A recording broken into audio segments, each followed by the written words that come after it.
ఒక కొడుకు ఉద్యోగంలో బాగా ఆదాయం వస్తుంది, బాగా చదువుకున్నాడు, బాగా ఉందిగా అని చెప్పేసి రోజుకో 100 మందికి అన్నదానాలు నిత్య అన్నదానం చేస్తూ ఉండేవాడు. అయితే ఒకరోజు అన్నదానానికి వచ్చినటువంటి ఈ అబ్బాయికి మామయ్య వరుస అవుతాడు. ఆ అబ్బాయి దగ్గరికి వచ్చి, "ఏరా ఈ మధ్య అమ్మ కనిపించట్లేదు. ఎక్కడికెళ్ళిందిరా?" అంటే, అమ్మ చాదస్తం బాగా ఎక్కువైంది. తీసుకువెళ్ళి అనాథాశ్రమంలో జాయిన్ చేసొచ్చాను" అని చెప్తాడు.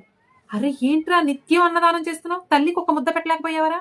నీకొక్క విషయం గుర్తుపెట్టుకో. ఈ ప్రపంచంలో నువ్వు ఎన్ని దేవతలకు పూజ చేసినా, ఎంత పుణ్యం మూట కట్టుకున్నా, తల్లికి ఒక్క ముద్ద అన్నం పెట్టకపోతే అది బూడిదలో పోసిన పన్నీరే అవుతుంది.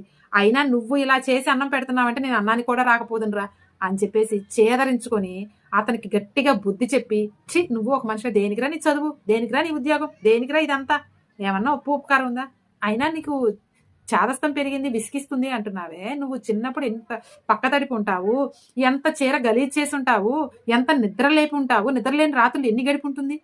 అవన్నీ మర్చిపోయి ఇప్పుడు చేదరించుకుంటున్నావు. అదే ఆ తల్లి ఆ రోజు చేదరించుకొనుంటే నువ్వు ఇంతటి వాడివి అయ్యేవాడివా? ఎంత ఓర్పుగా, ఎంత సహనంగా, ఎంత ప్రేమగా నిన్ను పెంచి ఉంటుంది అని బాగా బుద్ధి చెప్పి వెళ్తాడు.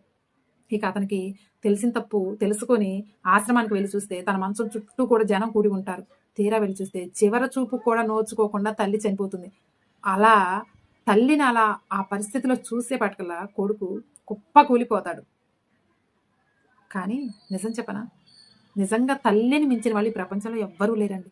నిజమా కాదా? మీకు నిజం అనిపిస్తే కామెంట్ సెక్షన్‌లో అమ్మ ఐ లవ్ యూ అని కామెంట్ చేయండి.